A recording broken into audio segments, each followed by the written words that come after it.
Welcome to the Tactical Dent Tech Podcast. You are now part of a small underground movement of dent technicians from all over the world. We are on a mission to change our industry with innovation, intelligence, and skill. But because we don't rely on an insurance company to steer customers our way, we need to do things different. We need to do things smarter. We do that through a network of technicians that we call the Tactical Tech Movement. Now let's get this revolution started. Hey, what's up, everybody? John Hiley and Miss Hungry for the Tactical Dent Tech Podcast. So how you doing, Hungry? Nice to meet you. I'm very, very hungry right now. I had to bust out one of them bad dad jokes, you know. Oh my God.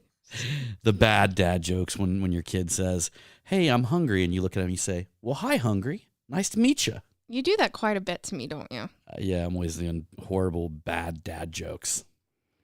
Yes, you are. So we are a day late with Marketing Monday. A day late, but we're not $1 short because we're bringing you a Marketing Monday podcast today that is I don't even think we really have talked in depth about this. But isn't this going to be Marketing Monday / Tactical Tuesday? Nah, I might bust out a Tactical Tuesday. Today is Tuesday. On Wednesday.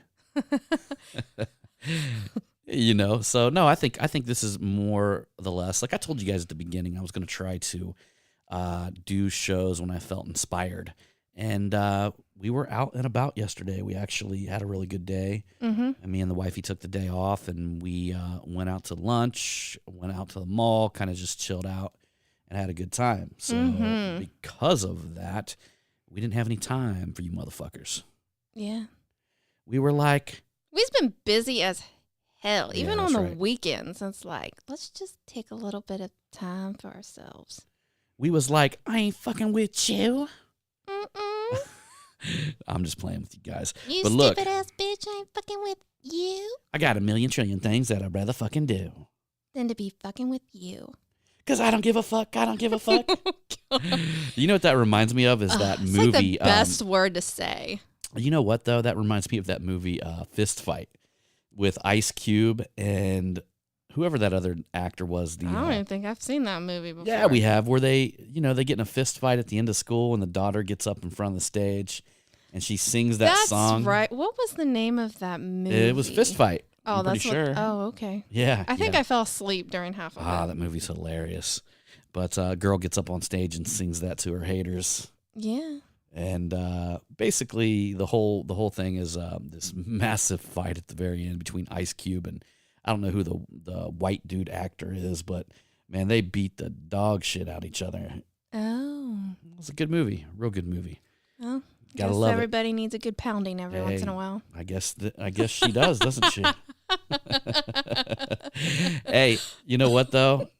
Just like Mike Tyson said, everybody has a plan until you get punched in the face.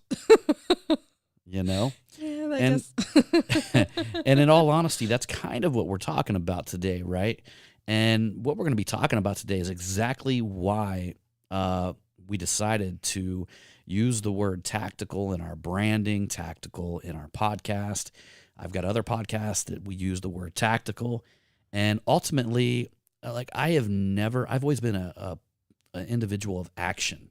I never really have disclosed my plans because a lot of times I do have an idea of where I'm going to be in the end. But when it comes to actually getting there, I know the plan, but I never want to be basically closed in by a plan because I understand that there's times when you got to move and you got to pivot and plans immediately can change at any moment. And it's one thing that you got to be careful with is that when you go to carry out something is you don't get too caught on the plan. And where that comes in, the strategic where that comes in is the tactical business. All right. So it's actually a term. People talk about that in business being tactical. And even big corporations employ companies or have strategic individuals in their companies that are to carry out operations with a tactical business aspect. Mm. And I'm going to give you guys a brief something that I had recently read that talks about a tactical business planning.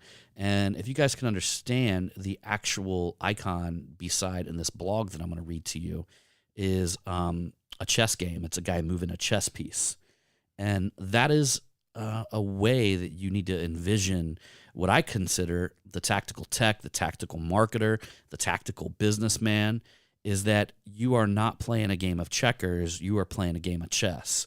So you're always looking down the road, but when the market responds, you have the flexibility to change and move with the market. Now, where that all comes in is the word tact. I'm going to read this to you. The word tactical in business planning process means applying creative strategic thinking and deploying resources quickly and efficiently, okay? It requires anticipation of market trends, looking ahead of the curve, rapid response to competitors' actions, and flexibility to adjust your strategies in conditions of change. See what I'm saying? It's not something like too many people get caught in a fucking business plan. And I'll tell you what, it was there was a guy who I knew, he was a business coach, and he came to me and he had this idea that was just ridiculous. And he by the way, he never got anybody to sign up on this thing. He had this thing where he was going to go and try to coach other business coaches. And I was like, man, that's a pretty good idea. You know what I mean? I can see that, right? But then he got to the punch point where he was going to tell them they needed a business plan. And I'm like, dude, you just lost all the fire in what you just sold me. You know, I've never Because really business plans are fucking boring as shit. But I guess like I understand you need to have like a vision and maybe like some steps in with a business plan, but I'm kind of like, isn't that kind of like you jump in it, but then you kind of see where it's like some trial and error? That's why I'm always like, when people go to a bank or something and they need like a business loan, like they need to have a mapped out business plan. But I'm thinking like, I mean, you can have somewhat of an idea, but then I'm kind of like, you know what I'm saying? Yeah, I know exactly what you're saying, because I have a business plan for Dent Trainer, and honestly, I haven't seen it since the day that I wrote it. And it's in like somewhere, I don't know, it's in a filing cabinet somewhere. We should find that. We should find it, because I haven't looked at it since that day that I finished it. Yeah. And you know, I mean, that's the thing. When you start a business, you really have no idea what you're getting into. Yeah. And, you know, especially if you're kind of like me and Mike, where we're tech savvy dudes, but we didn't know exactly which way things were going to turn. We didn't, there was a lot of trial and error in the things that we did, because there was not a lot of education on what we were doing at the time. Yeah. But going back to that, the business plan, I actually told the business coach too that was doing that. I told him, I was like, you know what I would do? And he's like, what? I was like, I would fucking light a business plan on fire and tell everybody they didn't need one. And he's like, well, that's just preposterous. And I'm like, no, it's not. And he's like, well, yeah. And I'm like, no, it's not. And he's like, well, it is. And then I swear to you, we had this dude that was a multimillionaire that was there at the time, who was strategically coaching. Oh, God, I know exactly who you're know talking about. We had a dude who was with us, a multimillionaire internet guy. And he looks at the dude and says, no, I think John's right. He's like, and then I heard him kind of like talk about it. And he's like, well, maybe the part where you're analyzing your competition and, that stuff, but really that's it. And ultimately, that is one good part about a business plan, is that you're forced to write down some direct competitors, some indirect competitors, and you evaluate their strengths and weaknesses, which you should have fucking done anyway. Yeah. You know what I mean? You didn't need to write an executive summary to get that done. Yeah. Which I actually did that shit, and I can't believe I did it.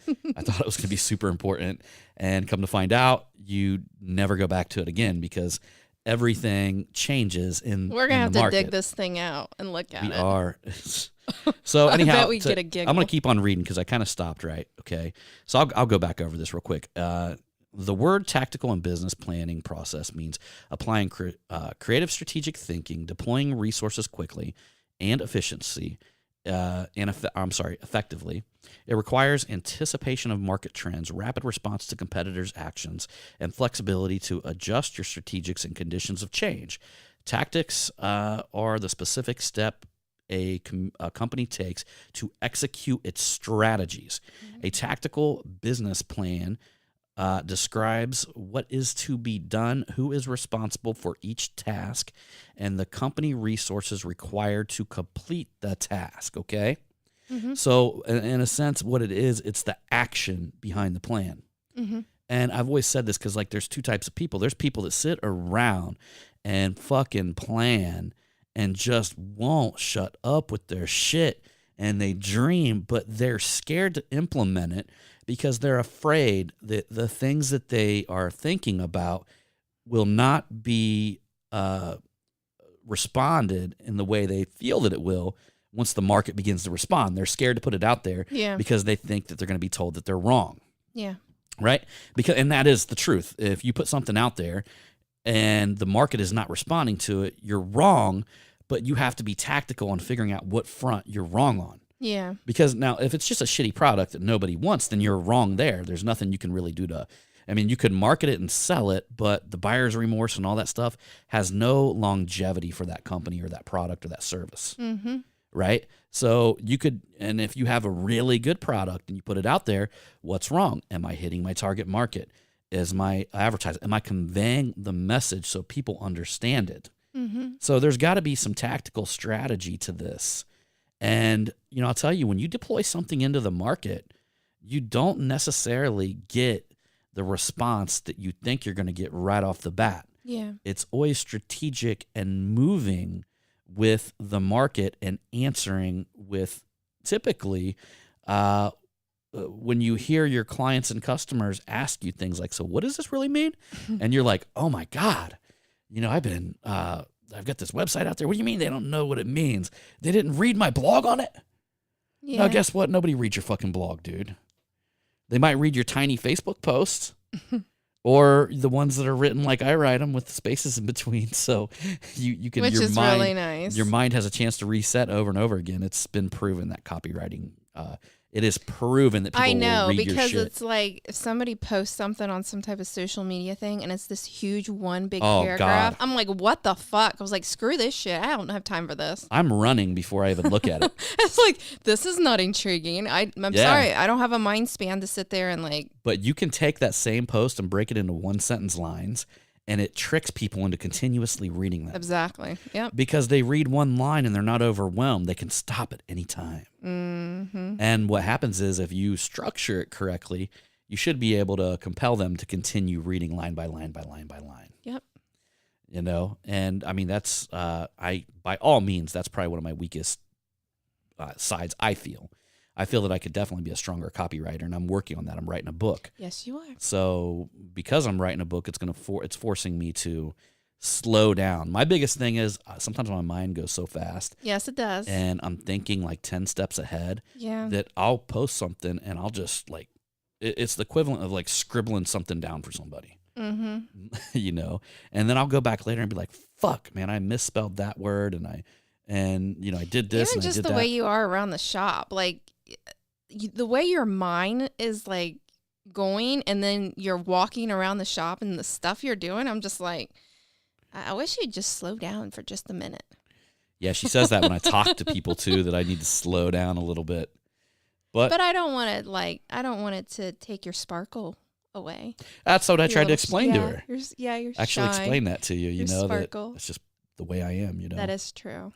And but yeah, it's sometimes you do got to step back and slow down a little bit, especially when it Mm-hmm. comes to the written word, because I want to be able to write things that strike people. I want to be able to write things that, you know, I can touch people's hearts. I can, you know, do things like that. At Mm-hmm. first, because I'm not much of a, you know, all my books that I listen to, they're on Audible.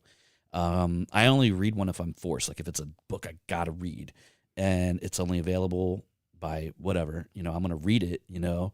But I typically will fall asleep while I'm reading, so it sucks. Yeah. But Audible, I can just, if you guys don't know what that is, that's Amazon's version of audiobooks. I can just sit there and, I can listen to books all day. I probably got over 100 books in my Audible that I've listened to throughout the years, Mm-hmm. which makes me well-cultured. Yes, it does. Now, you check out some of my books, and you'll be like, what the fuck is he doing? I got a whole book about the female clitoris. What? No, you do not. So I do. I was like, man, you know, this might be important enough for me to know a little extra. No, you do not. Are you serious? To know a little extra about it. Are you serious? Oh yeah, I know that thing. No, you do I know that not. thing upside down and inside out. Oh my God, no, you do not have a book on that. Hey, babe, you know that time when it changed? You do not. We are not. No, we do not talk about that. That's private. I said the medical terms. I used medical You terminology. do not have no damn book on that. You're just fucking with me and everybody else. So, but if something's important enough, you definitely want to learn about it. Oh my God. So. That would be messed up if all of a sudden you're like, Angie, I got this awesome book we need to listen to. And then all of a sudden I'm like, what the fuck? I'm like, you turn that shit off. Listen to that on your private time, though, please. Thank you. My face would I get appreciate you, sir. My face would get fire engine red. What are you doing? I'd be so what are you doing later on uncomfortable. tonight there, handsome? Yeah, and a customer comes walking in. Did you read another chapter in that book? I see. No. No. All right, I was bad. So, yeah. But anyhow, that's how tactical I felt about it. Oh my God.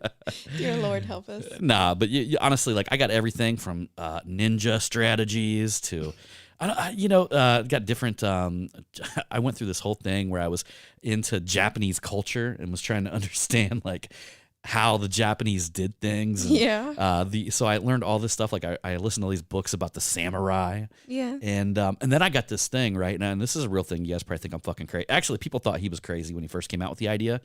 But Napoleon Hill, a long time, he came up with this thing called the Invisible Council. Yeah. And the Invisible Council was the ability to basically imagine that you were in the room with all of these specific people. Like, for instance, when I was doing this, when I was meditating, my Invisible Council was... Oh, you were playing pretend. Well, not necessarily. I'll kind of explain this to you because it's deeper than playing pretend. You actually got to read books because one of them was Steve Jobs. Yeah. And what I that's why I got Steve Jobs' book. I read that. Did you listen to that whole thing? Yeah. And then Rockefeller's book. Yeah. So I learned a lot about Rockefeller. He was part of my Invisible Council. Yeah. I read about Bill Gates, Elon Musk. They were both part of my Elon Musk. He's always the weird guy in there. Yeah. Yeah. That's okay to be weird. Honestly, but think about this. Okay, here was Napoleon Hill, one of the very first success writers that was actually charged by Andrew Carnegie and put into action to create success, and found out that these fucking rich people were doing this shit where they, in their mind, so here's what the Invisible Council is. Like, you begin to read so much about Steve Jobs, or you end up reading so much about Rockefeller, or, these people that you admire and you want to learn about from the past or the present, Yeah. And in your mind, you have questions and you pretend they're sitting around a table with you and you ask the questions and you wait for their response.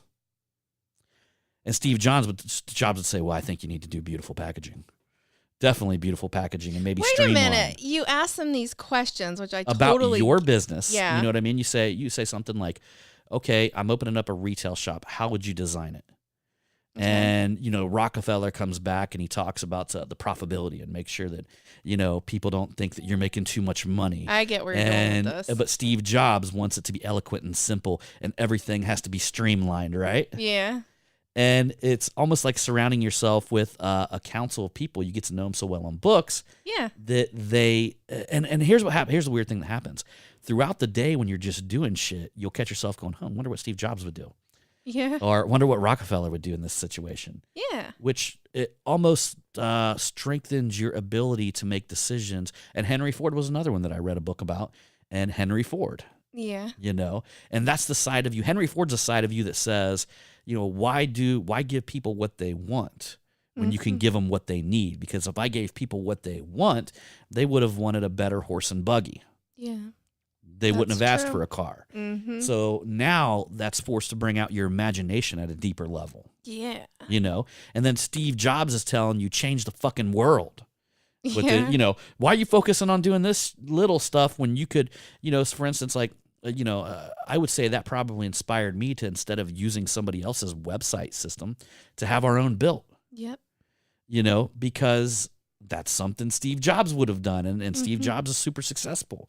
And I get a chance to, by reading all the books and learning about these men, I get a chance to actually kind of kind of just think things through a little bit deeper. You know, No, I get you. I actually kind of like that whole thing. it's interesting concept. But Napoleon Hill, You've never told me about yeah. this. So when Napoleon Hill first came out with it, he said that he had learned this from several people, but he never said he was practicing it yeah. because he was almost ashamed that people would ridicule him and say that Really? he's, you know, just got to watch. Well, people of them times Well, would yeah. are just like people, you know, they'll take like a little short part of something and Yeah. they'll exploit it. And I think people at that time didn't have the mental capability to understand the depth of what, like how much mental strength and how much you actually got to use mentally to like build a business in that scale. I mean, there was people that were even considering like calling Henry Ford stupid, and he sued him for it. You know, he actually sued them for calling him stupid. It was a newspaper. Hold on for a second. Oh, I see. My computer went out. I got to make sure we're still okay. Good. So, you know, for instance, Henry Ford was put up on. He actually sued this newspaper for calling him stupid, and so he put a lawsuit against him. And I guess the attorney was up there and asking these questions. And he would ask these questions, and Henry Ford would have a hilarious response. He actually had the whole courtroom laughing, I guess. And the attorney would say, well, in Great Britain, 19, how many men were sent to war? And he said, well, I heard it was a lot more than came back. And he was being very sarcastic with him. And then finally, as the attorney kept pronging and poking at him, Henry Ford stopped him mid-sentence, and he said, let me ask you a question. He said, I've got a row of electric push buttons on my desk. Each one of them, I could take these silly questions that you're asking me and push them and summon the answer to that question by bringing somebody to my desk. Yeah. He said, so ask me, why should I clutter my mind with so much useless information when I've got the ability to summon it or request it at any moment? Yeah. And then immediately the court knew that was not the answer of a stupid man. That's true. That was the answer of a man who had a lot of people that were employed underneath of him that had a lot more traditional educational experience. But he was smart enough and had the fucking balls to actually assemble them in a way that served him and served them. Not everybody wants to have the pressure Henry Ford. I mean, there were several times his whole thing went bankrupt, you know? I mean, there was a lot of pressure that dude had on him. There was pressure from unions. He lived if you're that big and you're disrupting a culture at that level, you are literally going to live a stressful life, no doubt about it. And it's one of them things. There's a lot of people that don't want that stress in their life. They want to go home to their wife and their children and you have a check and food and be able to go, you know, places on the weekend and do things like that and forget about their work. People like Henry Ford never forgot about their work. That was their life. That was his life mission. Yeah. And you just go into that one book that we just got done listening to. Yeah. We talked about it last time we did a podcast. What was the name of that book again? Relentless. Yes. Yeah. John just got me into listening to audiobooks. Well, Henry Ford was relentless, no doubt. I mean, I personally feel, I don't know, you know, because I can only tell people the way I feel. Yeah. I personally feel it's the only way to live. I feel that when you put yourself through a certain amount of pain and self-discipline, that it strengthens your character. It strengthens you. We got too many weak motherfuckers out there. I mean, everybody is just so weak. It's like it's like they're fragile, like a damn what's a real fragile fruit? What a plum. Everybody, like, there's so many people that are like plums out there. Plum? A bruise and like you just touch them and they're bruised and they're sensitive, you know. And I just believe that willpower. I believe that being strong, having a strong mind. I think like thick skin. I think that happens over time. Yeah. I think some people probably have thicker skin than other people. Wow. Sometimes I do think, because I remember when I was younger, I didn't have thick skin. You know, people would say things to me, it'd bother me, it'd fester, you know, and I had a hard time with that when I was younger. I think it's through self-discipline and, you know, understanding yourself and understanding your mission, you know, because literally they say the truth hurts. So if somebody says something to you that hurts, then there's got to be a little bit of truth to it. Yeah. It's got to be something you're not willing to look at, but not until you embrace pain, okay, and say that, all right, well, if this is a pain point, that's perfect. We found it. Mm-hmm. And when you begin to embrace that, then you know, well, so how do I correct this? What do I got to do to become bigger and better to correct this pain point? Mm-hmm. You know, I wrote a post on my Instagram the other day, and it could be taken so many ways, you know. Like so many people could say, well, this guy is just fucking crazy. Or somebody could say, you know, but the whole premise of the post is that like this whole think positive all the time movement is a bunch of shit. You can't just one day decide to think positive and heal all your problems or heal any of the problems in the world. There's so many good things that come from pain and suffering. Yeah. Think about the songs that come from pain and suffering. Mm-hmm. Think about how they resonate with you.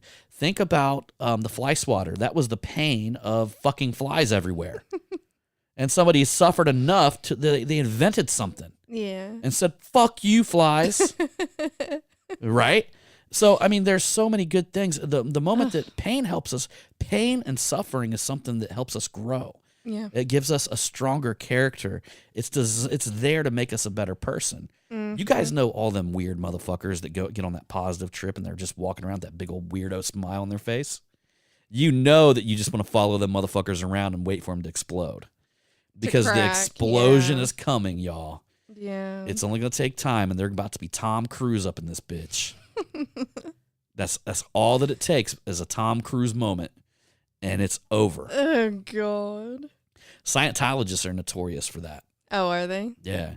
And, they're notorious for carrying that positive, you know, and then all of a sudden one day it all comes pouring out. It's just really all about give and take. Yeah. I'd say above and beyond being a monk or something like that, mm-hmm. you know, you're going to have problems with society and stuff like that. But I love it. I enjoy, you know, if somebody, like, I don't know, in the weirdest way, like, I enjoy people trying to compete with me. You're a special breed. But I enjoy that because special breed. You know what I mean? Like, it's not any fun unless you have that aspect. Yeah, no, I get where you're coming from. In all honesty, it makes you better. I like it to a certain degree. you gotta be forced to look within. No, that's true. And anytime that you're forced to look within, you can either be a bitch and listen to your bitch voice that says just give up and roll over, or you can man the fuck up and move shit. Yeah, that's how mountains are moved, you know, I don't know what it is. It spurs something inside of me that is literally in control of my inner drive. Yep. And if it's not there, it's boring. Mm-hmm. It's just boring as fuck. So I guess you could say there was that quote that came out that one time, I like losing as much as I like winning. Now try to beat me. Mm. And where that quote came from, and I understood it right off the bat. Some people be like, what? He likes losing. What? Nah, man. It's not that. I think Gary Vee did that quote. And, you know, I'm about a mid-level average. I don't watch Gary Vee shit all the time, but I like to sometimes scroll through his page, get a little bit inspired or something like that. But, you know, what he meant by that is that when he loses, he's forced to self-reflect and correct and become better. Yeah. And in all honesty, that is what makes us grow. Mm-hmm. And I wrote in that post that, like, literally, if a tree needs water, oxygen, and sunlight to grow, we need pain, suffering, and problems to grow as well. Yeah. Because every great business is either going to solve a problem, it's either gonna bring you towards pleasure or pull you away from pain, which solves a problem. We all want more pleasure in our life, and we all want to get further away from pain. Yeah. But I'm going to tell you guys to think a little bit different. Try to get a little tighter with pain. Try to understand that pain because it's not going to disappear. And by avoiding it, and here's what I think. I think people that go on this positive trip where everything's positive, la la la la la la, I just see them as like people walking around like with a bus coming at them, but they got their fingers in their ears and they're going la la la la la la la la la. Nothing's out there. Yeah. Nope. Nothing's scary. Nothing's out there. Nope. I'm safe. Everything's okay. I tried that one day and it didn't work. Maybe a couple hours into it, I'm like, fuck this shit. Yeah.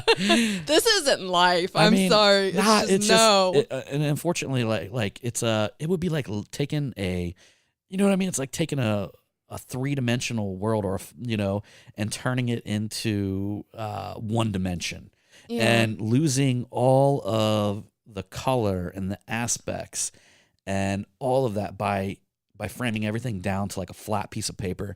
Next thing you know, you're like a person, like a drawing on a paper, and you Mhm. don't have any other dimensions. You don't have any depth to you. You're hiding all that shit. Yeah. And you're just flat as that piece of paper.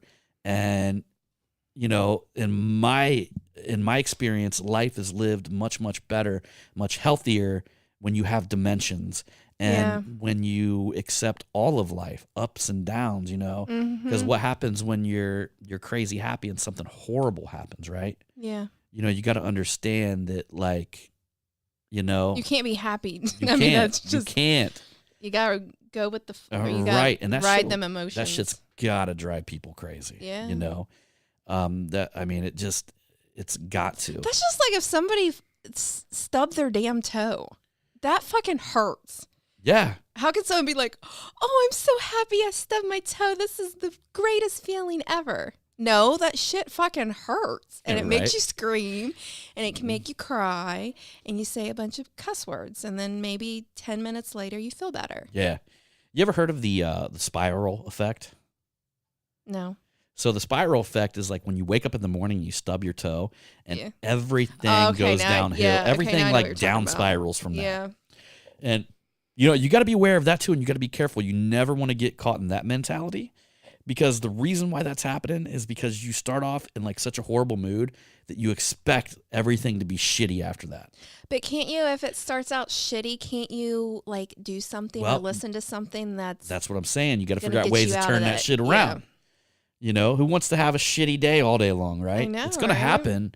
I got to say, though, it's very rare that I have shitty days, like full on, full blow, everything went bad, shitty day. I would say most everything. I tell you to stop acting like that. But like, you better check yourself. Well, it's so interesting, because I look back and I don't know, like I have this firm Don't be belief. a fucking turd. I just have this firm belief that everything happens for this specific reason. You have to just have faith that that's what it is, Yeah. And when you begin having faith that everything's here for your good, whether it's good or bad happens for your good, it's like when my father passed away, I looked at it like I'm going to make him the proudest father in the world. I'm going to work hard to make him proud. That's what that's what took over my feelings at that time. Because I knew that looking at it any other way would be something he wouldn't have wanted me to do, Yeah. and above and beyond. Oh, every podcast I get you going, don't I? Yeah. But above and beyond that, I mean, that's the way you got to look at things. I mean, there's going to be negative times. There's going to be times when you feel that pain. But what can you do inside of yourself to correct yourself, to make yourself bigger, better, and stronger at the end of the day? Mm-hmm. And above and beyond that, what pain points, because we started this off talking about the tactical, Yeah. the word tactical. What pain points do you see in your market? When you move in your market, are you moving to the beat of that market? When you put something out there, are you feeling the responses of it, right? Mm-hmm. Are you understanding exactly when you got to change course and how you got to change course? Mm-hmm. Because if you're just building a straight up plan, or you expect something that you throw out there to work immediately, then you're kidding yourself. Mm-hmm. You're lying to yourself as much as a fat person eating a salad is lying to themselves, saying they're going to be skinny tomorrow. And I was fat, I know. You weren't fat. You were just chubby. A little chubby. I was going to say PHAT. You're just a little chubby. I think most people probably have dealt with that, to where they've been a little Hey, chubby. I was a little chubby, but this girl still loved me. I was chubby at one point, Even too. though I was chubby. I know, I used to like it when you was chubby. Oh, wait a minute. Oh, yeah. I mean, yeah. Yeah, I was chubby. Well, I was Give me just, a little, some of that love. I don't think I was, I mean, I was like, probably, I was just thick in extra areas. Like that was a little extra thick in certain areas. There's a lot of men that like that stuff. I'm telling you. That's what All right. it was. With all that, y'all, we're going to jump off of this podcast. Yes, we are. And appreciate you. And when you get out there, be tactical with your stuff, all right? Mm-hmm. Don't just think about ideas, do them, okay? Number one. Number two, don't tell the world what you're going to do. Show them. That's right. All right? And that right there, my friends, is never revealing your plans. And that's being strategic, that's being tactical, and that's understanding that you're going to move with the market and execute the final result. And the final result is whatever you define as your success. Yep. All right, everybody. Appreciate you. We're going to see you on that next one. And remember, it's all about the hustle. Bang, bang. Pew, pew.